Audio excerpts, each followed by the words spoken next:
Inatake nga mga birds ng mga uod ang mga tanim ko na gulay. Mula sa mga punla at sa mga bagong lipat ko ng mga petchay. At di rin nakaligtas itong mga bagong usbong kung natanim ko ng mga kangkong. Napakadami din mga birds ng mga langgam dito sa mga plat na paglilipatan ko ng mga bagong punla ko ng mga petchay, talong at saka sili. Kahit sinubukan ko rin mga birds maglagay nitong mga abo para paalisin itong mga langgam dito sa plat. Totoo kayang aalis itong mga birds or effective kaya ito? Kahit itong mga bagong punla ko na talong at sili mga birds na labuyo ay di nakaligtas sa mga uod kahit naganda putol itong mga birds. Kahit ang ginawa ko ay nilipat ko lang ito dito sa itaas para hindi ito maabot kagad ng mga uod. At naglipat ako mga birds nitong mga bagong punla ko na mga petchay.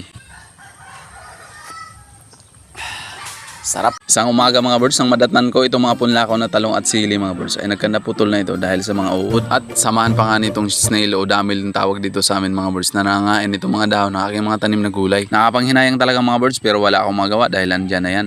Lalo na mga birds kapag ganitong tag-ulan ay umaatake talaga ang iba't ibang uri ng mga insekto sa ating mga pananim. Lalo na't di naman ako gumagamit mga birds ng mga pesticides dahil organic lang talaga yung ipinupush natin sa paggugulay. Lalong-lalo na itong mga punla ko na siling labuyo dito mga birds sa ginawa kong punlaan na dahon ng saging ay napakaganda sana ng tubo nito pero kinaumagahan ito na yung nangyari, halos wala nang natira. At isa pa nga itong mga langgam mga birds, nakakapunla mo pa lang ng mga buto ay nakakot na nito at kinakain yung mga buto kaya't ang nangyayari ay kaunti na lang talaga yung natitira sa mga punla mo. Buti na lang mga birds ay mayroon akong nadiscover na isang paraan upang hindi ito makakot ng mga langgam ang mga buto na ipinupunla mo sa punlaan. Tulad nga nitong mga petchay mga birds ay may experiment ako na ginawa dito kaya ito maraming natira mga birds at maraming nabuhay sa mga ipinunla ko ng mga petchay na ililipat ko ngayon dito sa plat. Nung una at ikalawang subo ko nga mga birds sa pagpunla ng mga buto ng mga petchay ay kakaunti lang talaga ang natitira at kakaunti lang tumutubo kasi kinakain ito ng mga langgam at hinahakot nila ito papunta sa kanilang mga tirahan na para talaga sa kanila ang mga buto na to.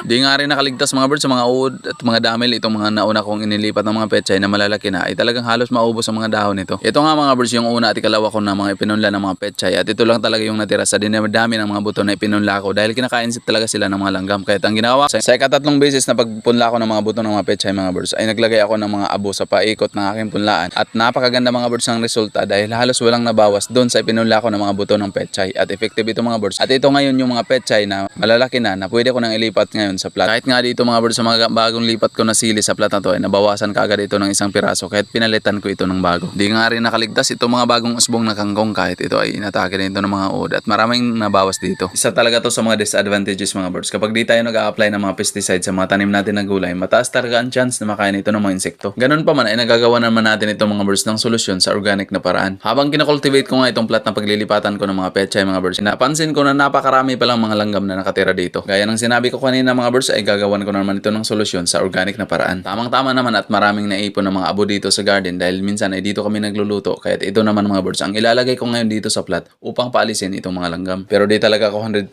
sure mga birds na aalis ang mga langgam dito sa plat na to kapag nilagyan ko ng mga abo. Ito ay subok pa rin mga birds. Masasabi ko nga mga birds na subok lang ng subok kahit subukin man tayo ng pagsubok. Ang mahalaga sinubukan natin, di ba? Unang ko nga itong sinubukan mga birds sa ikatatlong beses ko na pagpunla ng mga petchay ay naglagay ako ng mga abo dito sa paikot ng punlaan ko ng petchay at ito mga birds yung resulta, marami yung ililipat ko ng mga petchay ngayon kasi marami yung tumubo. Dahil di na nakain ng mga langgam yung pinanula ko ng mga buto ng petchay. Sa palagay nyo mga birds, effective kaya ito? Kahit nga dito mga birds, sa mga tanim ko ng mga kamatis na tumubo na ay napakaraming langgam talaga dito mga birds. Kahit sinubukan ko dito lagyan ng mga abo. Pero ganun pa man mga birds ay di talaga ako sigurado o 100% sure na mapapalis ko itong mga langgam sa pamamagitan ng paglagay ng mga abo. Bago ko nga mga birds inilipat yung mga punla ko na petchay ay hinayaan ko lang muna yung mga abo na ma-absorb ito ng lupa at ma-absorb din ito ng mga langgam na nakatira doon. Kaya ang inuna ko muna nang inilipat dito ay itong ilang piraso ng mga punla ko ng mga sili at talong dito sa dalawang plat. Ilang piraso na nga lang ito mga birds sa mga punla ko ng mga sili at talong kasi ito yung mga tira-tirang mga punla galing doon sa kabila. Nakaka-enjoy talaga mga birds sa magtanim-tanim ng mga gulay lalo kapag nakita mong lumalago ito at tumutubo na. Sarap talaga sa feeling kapag nakikita mong namumunga na at mag-harvest ka na. Matapos ko nga maglipat ng mga sili doon sa isang plat mga birds ay naglipat naman ako nitong ilang pirasong mga talong dito sa kalawang plat. Isa rin mga birds ang mga talong sa magandang itanim ng mga gulay dahil matagal itong mapapakinabangan at napakatibay nito sa tag-init, tag-ulan o kahit anong uri ng panahon mga birds ay napakatibay ng talong. At meron nga pala ako dito mga birds ng mga panibagong punla ng mga talong at kasama nito mga birds ang mga siling labuyo na kinain ng mga uod at damil. Buti na lang mga birds at madami-dami pa yung natira sa mga punla ko ng mga talong at gumawa nga din pala ako dito mga birds ng punlaan na gamit ang dahon ng saging at napakaganda nito kasi kapag idilipat mo na yung punla mo mga birds ay di magagalaw ang mga ugat nito. Kaya't inilipat ko na lang muna sila dito mga birds sa pinutol ko na timba para hindi sila makagad maabot ng mga uod o yung mga damil na gumagapang at kumakain sa mga dahon ng mga punla. Nakakapanghinaya nga mga birds yung mga siling labuyo na ipinunla ko. Ang mahal pa naman ang bunga ng mga siling labuyo ngayon. Binalikan ko na nga mga birds itong plat na nilagyan ko ng mga abo para ilipat itong mga punla ko ng mga petchay. Nagdilig nga pala muna ako ng tubig mga birds kasi mainit ngayon ng lupa at para ma-absorb din ng lupa ang abo na inilagay ko dito. Isa din ang petchay sa magandang itanim ng mga gulay mga birds dahil madali lang itong itanim at madali lang din ang pag-harvest nito. Siguro nasa 20 to 25 days ay pwede ka nang mag-harvest mula sa paglipat nito galing sa punlaan. Nakadepende na lang siguro mga birds sa pag-alaga tulad ng pagdilig at paglagay ng mga pataba. Yun nga lang mga birds, ayon sa aking naobserbahan ay mahina itong mga petchay sa tag-ulan kasi madali itong malanta at malapit din itong mga birds sa mga uod. Ayon na ayon itong mga birds na palaging tinatamaan ng ulan pero gustong gusto nito mga birds na palaging dinidiligan. Pinuno ko nga mga birds ang plat na to, dikit-dikit yung pagtanim ko kasi naisip ko mga birds kapag kinain ng uod yung iba ay talagang marami pa matitira. At ito na mga birds, tapos na. Alaga na lang yung kulang para makapag-harvest na. Madami-dami nga yung natanim ko ngayon mga birds na mga petchay pero marami pa din yung itatanim ko na lang to sa ibang plat sa mga susunod na araw at magtitira din ako dito ng mga pamalit doon sa mga petchay na kakainin ng mga uod. Hanggang dito na lang muna mga birds, kape muna tayo kasi malamig ang panahon ngayon kasi panay ang ulan dito sa amin.